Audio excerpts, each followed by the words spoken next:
Welcome to Fit After 40, the Women's Fitness and Health Revolution podcast. Kinsey here, certified personal trainer and menopause coaching specialist. I've worked with hundreds of clients over the past 12 years and know firsthand how intimidating starting a fitness routine can be, especially in perimenopause. My goal is to teach women in midlife and beyond how to feel strong and confident in their bodies and to help them live the healthy life they deserve, free of pain, heart disease, dementia, frailty, you name it. In this show, you'll get action steps you can take today, backed by the most up-to-date research and thousands of hours of practical in-gym experience. The best time to get started may have been 20 years ago, but the second best time to get started is today. Hello, and welcome to Fit After 40, Women's Fitness and Health Revolution podcast. Kinsey here, menopause coaching specialist and personal trainer, and just happen to be the host of your podcast that you're listening to right now. So lucky me to get to be here spending time with you, and the luckier me because today I haven't done one of these in a while, and I am tickled to do one now, as I always am. It's a questions episode. So what is a questions episode? What a great question. It is an episode where you reached out and I am going to answer your question. As always, I love the questions from y'all. Recording a podcast is a blast, but it happens in a vacuum. So I'm just sort of like throwing it out there and then crossing my fingers that you're getting something from it. So when you ask your questions, I get real feedback about what the H you're even interested in. So I have two questions we're going to go through today. Hot take on medium 75 and can I build muscle with YouTube? Fun. Also fun because I'm recording this live on YouTube.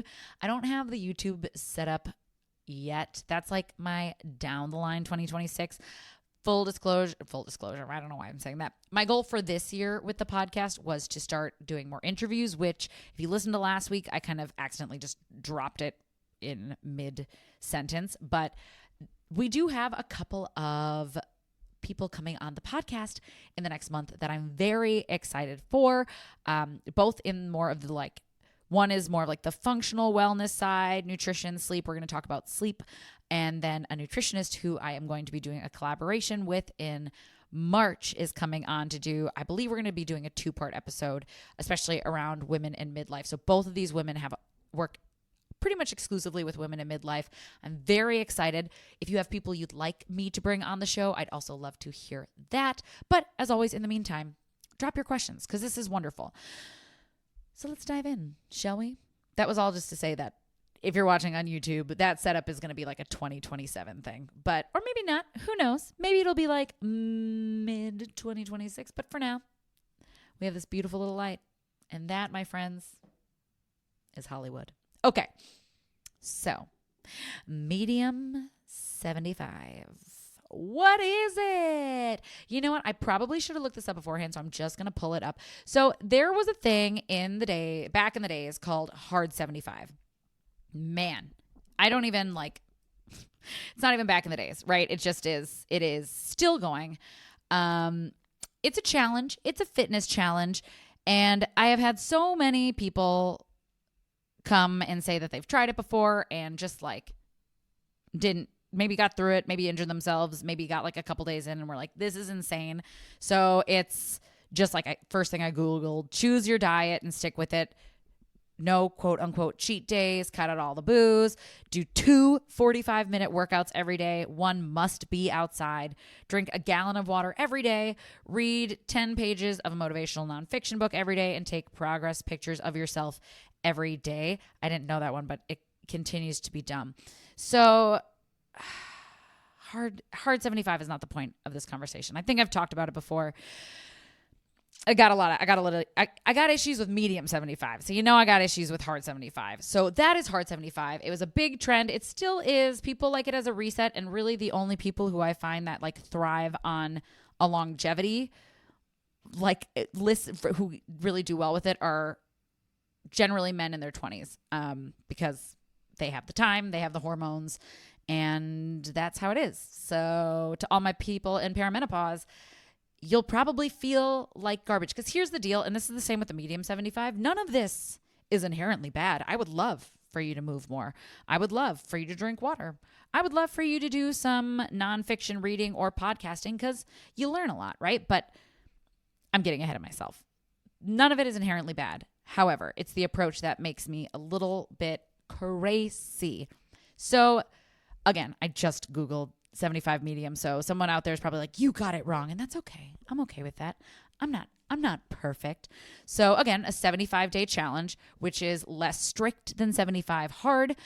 Hydration, exercise, just one exercise a day.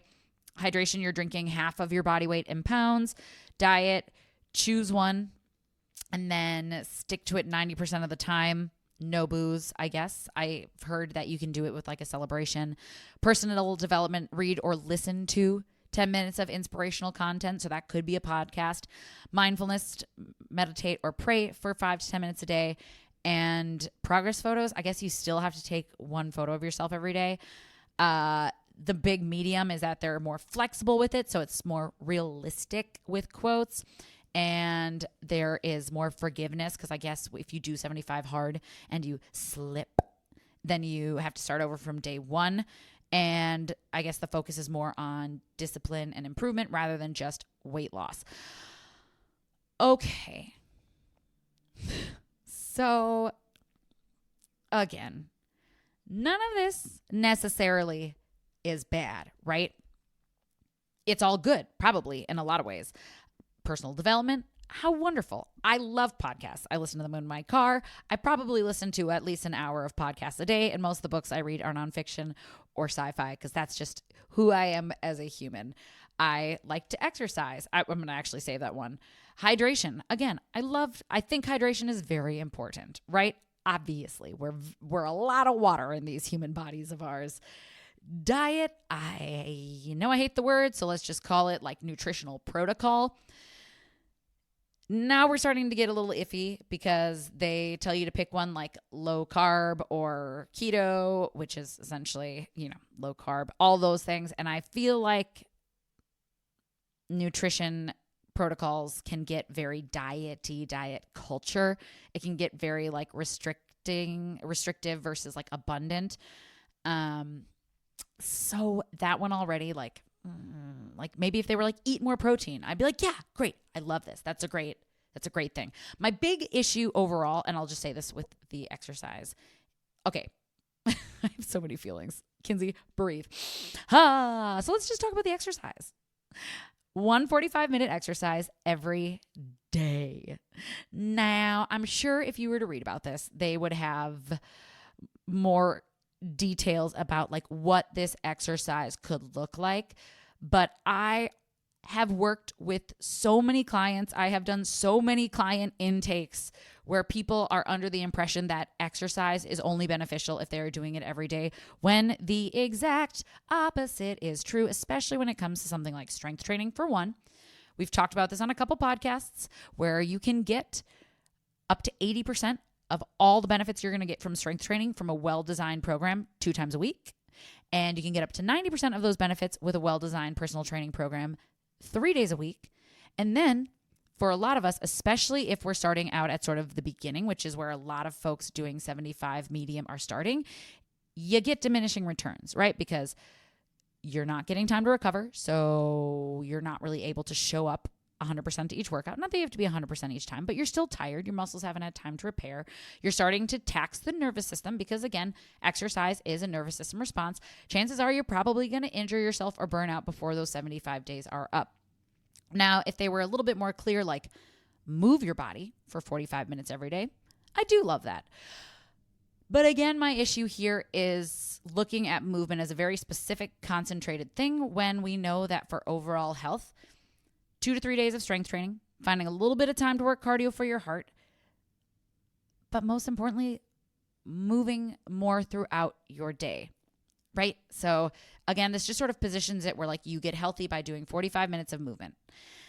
And the truth is, if we're sedentary for the rest of the day, we're going to see benefits early on because of beginner gains, but we're going to see a lot more benefit if we can move throughout the day versus 45 minutes of whatever and then sitting the rest of the day, right? But again, to me, it just is mind effy that we're saying 45 minutes of exercise a day because, again, I see so many people. I've talked about this a bunch of times, especially in January, who show up. They're super excited. They are ready to take back their health, and they start showing up to classes or sessions or what have you every single day. And inevitably, they burn out, they injure themselves. And instead of being like, whoa, maybe I did too much, they think, oh, if I can't do that, I must not be able to exercise. And that's always my bummer thing with any of these plans, right? Where it's like, we put the onus on us, not the fact that maybe this is an unrealistic plan. So that's my first issue.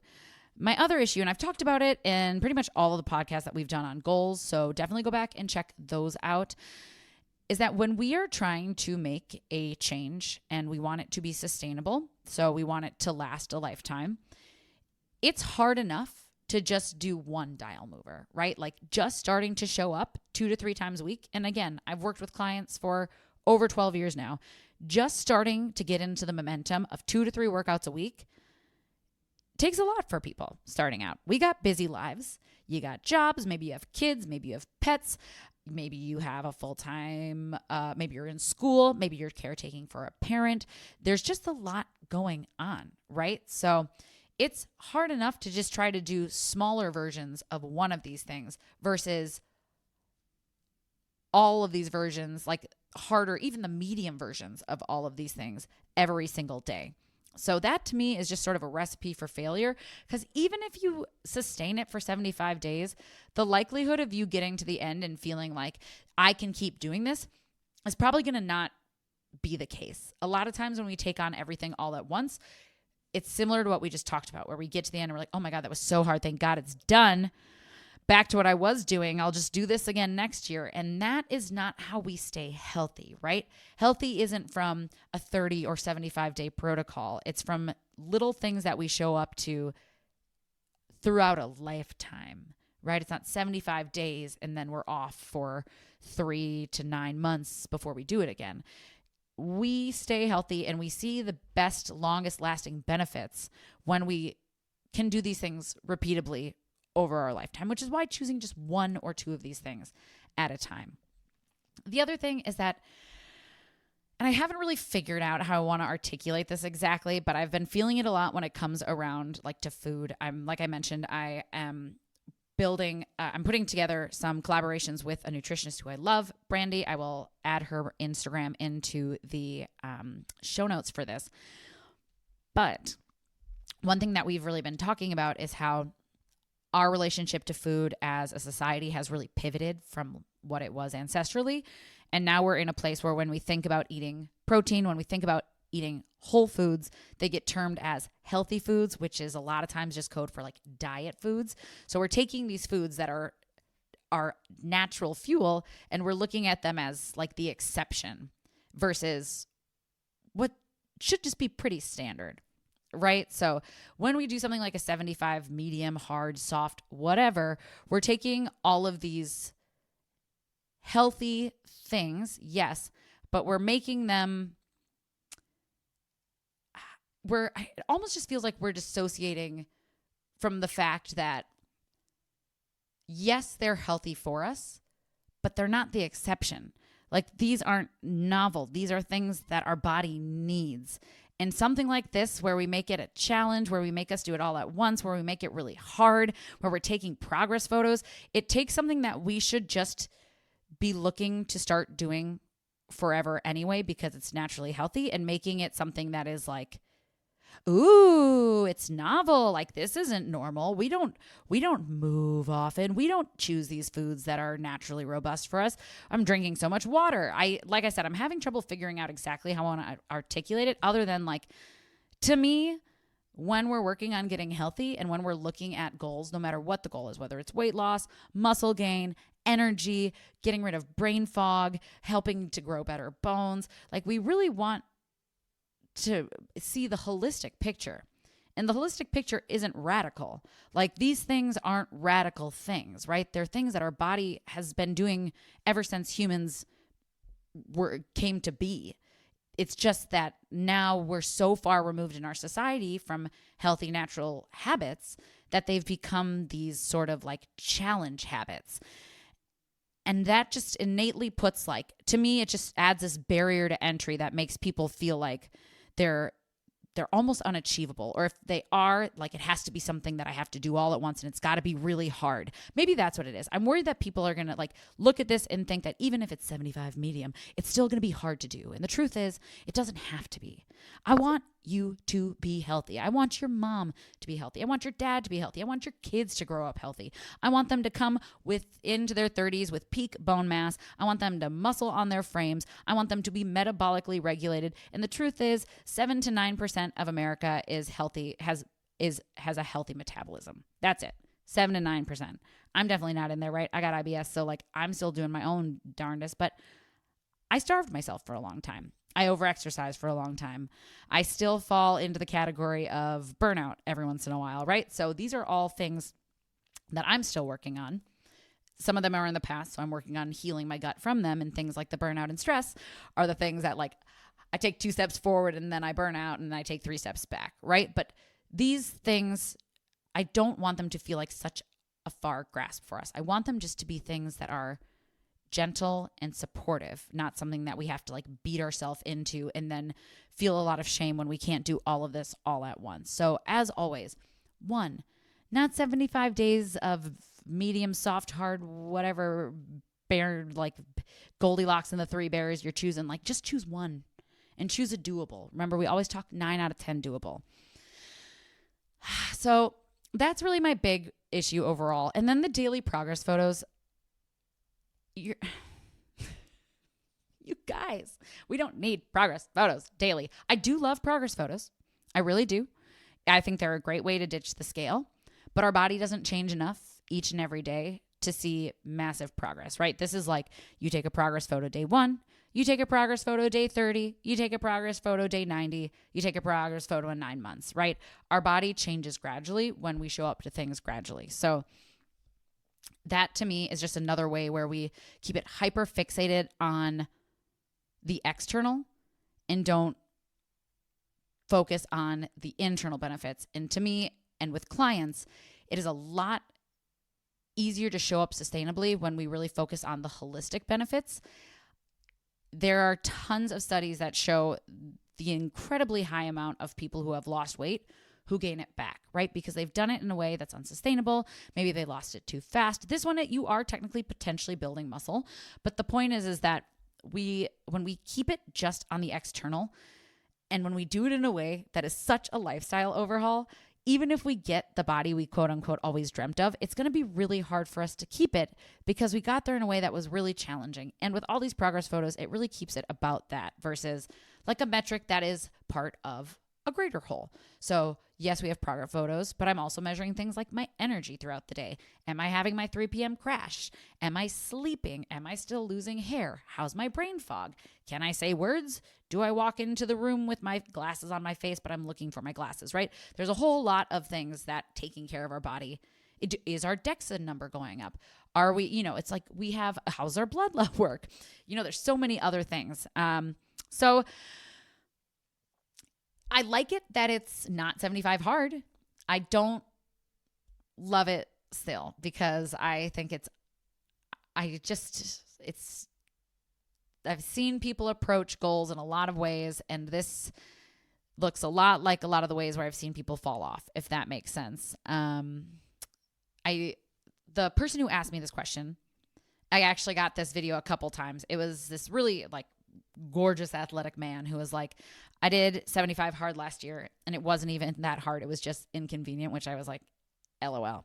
He's like, but I did 75 medium and it was amazing. And he listed all the things he did. And he's like, I'm going to do this every day of my life. And I was like, yeah, you are, because when you started this challenge, you were probably already doing these things, right? Like I said, if I were to be like, this is a 6-year medium goal, like in 6 years, you've picked one dial mover at a time. I'd love for you to get to this place. I'd love for you to be drinking a lot of water with electrolytes. I'd love for you to be eating nutritionally robust meals, protein forward, good fibers. I'd love for you to be personally developing yourself, working on learning what inspires you, adding to your critical thinking skills. Mindfulness has been a huge thing. 5 to 10 minutes in the morning. I love that. We don't have to do 6 years of progress photos, but maybe you take them every 6 months. Move your body every day. I would love for this to be an end goal, right? But I would love for that end goal to be out in the future, not 75 days of running through it. So that guy, for example, for me, I look at this, I do these things every day. I live a 75 medium life. I also don't drink, so I literally live a 75 medium life. And it is a no-brainer, but it's not because I jumped in and did it all at once, right? It's because I dialed in my fitness. I eventually got my nutrition down, and then slowly but surely over the years, I've been adding on so that this 75 medium is just a 365 Kinsey, and I still enjoy life. I don't restrict things. I have balance most of the time. The point is that this can be a lifestyle. It doesn't have to be a challenge. It just takes a slightly different approach. So as always, if something gets you excited, do it, try it. But remember, if you don't stick to it, it's not a you thing. It's because it's a very hard thing to try to add a crap ton of new lifestyle changes. So do it, have fun, but don't beat yourself up if you don't stick to it. Okay, that was a very long answer. I didn't know how long that was going to go because, again, I really have been thinking about it a lot and wasn't sure how I was going to approach it, but now you know my hot take. The next one is, and I'm going to try to keep this one a little bit shorter, but let's see. Can I build muscle using YouTube? I like this one because the answer is complex. So technically, yeah, right? I am sure there are some really good YouTubers out there who are strength specialists. So the trick would be, in order to build muscle, right, you want to make sure that you are working on progressive overload and doing big compound movements, ideally. So I'm sure there are YouTubers out there who have videos and protocols set up. The amount of people who are finding them and using a protocol like that, I think is a minority. And maybe not I'm going to say it. I think it's a minority just because I've worked at a lot of gyms. I've done thousands of intakes. Intakes are just when a person comes in, they're going to try out the gym. They come a little early and they tell me all about what their history has been with fitness, what their biggest holdups are, what their goals are. I love intakes. I love them. So I've done thousands of intakes.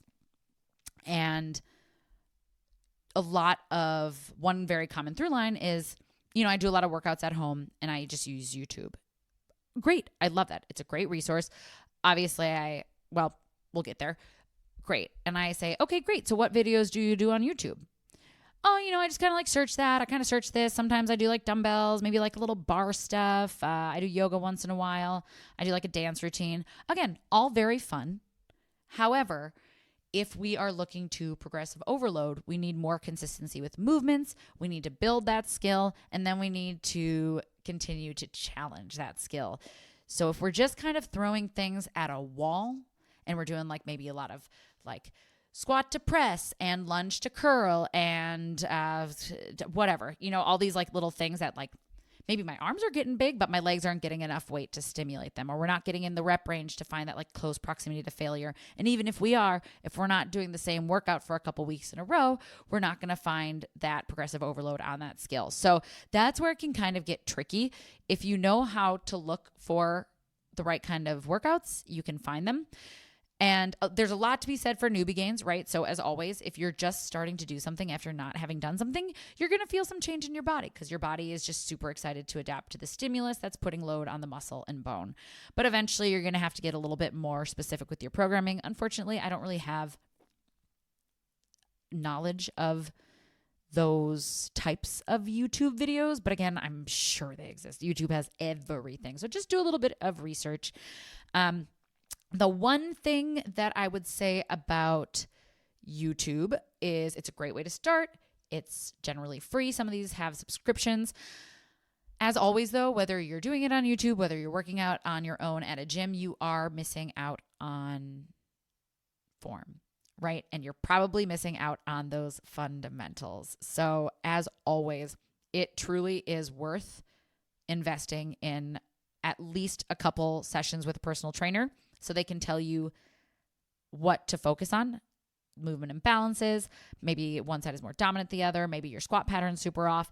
Maybe they have just some like warm-ups you can do, but just so they can help you know how your body moves so you can go in and be more successful at moving. Because again, we can move a lot of weight around incorrectly. And not only does that kind of waste our time after a while, it also sets us up for injury. So the foundations, as always, we've talked about this on different podcasts here, the 3 S's of getting started with strength training, really thinking about stabilization and balance, building that strong core, not just sit-ups, right? We're talking about functional core and solid form. So that's just nailing those movement patterns. It also, the other difference is that it isn't tailored to you. So your body might need something a little bit different early on than Johnny and Jane are putting out as like cookie cutter workouts. So again, it's not a terrible place to start. It is, I love it for a lot of reasons. I use it for yoga a lot. So I program my own strength training, obviously, and then I do my yoga on YouTube because there's a little bit more, unless you're like practicing a skill, you can be a little bit more like clicky aroundy with yoga. So the answer right off the bat is yes, it's possible. But the deeper answer is it's a lot more challenging because you need to know what you're looking for. You want to make sure that you're progressive overloading. I did do a whole episode on how to progressive overload without a gym. Check that out because that's the other thing. If you've been doing the same, even if you picked the perfect videos and you've stayed at 10-pound weights for 2 months, 6 months, 2 years, unfortunately, unless you're just going up hella in reps, you're not going to progressive overload, right? We need to eventually change the stimulus so that you're getting to that close proximity to failure. So if you are using YouTube, go back and listen to some previous episodes, the 3 S's of how to start strength training and how to progressive overload at home. There's also another one that I did a long time ago on how to like adjust your form without a personal trainer. That one would be worth checking too.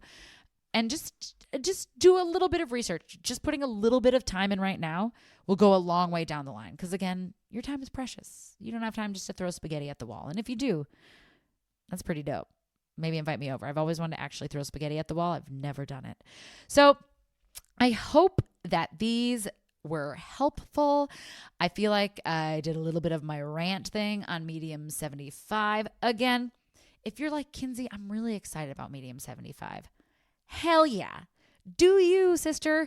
I don't want to harsh your mellow. I just also want you, again, to approach it, have fun, and then if it doesn't work out, be gentle with yourself because it's these things, you deserve all of them. You might just want to end up approaching them a little bit differently. It's less sexy, right? It's kind of fun to like have this challenge all at once. But again, for longevity, if you're new to the game, starting with bite-sized pieces is really how we're going to see those long-term sustainabilities. So once again, thank you so much for your questions, y'all. It was such a delight. Both of these came through Instagram.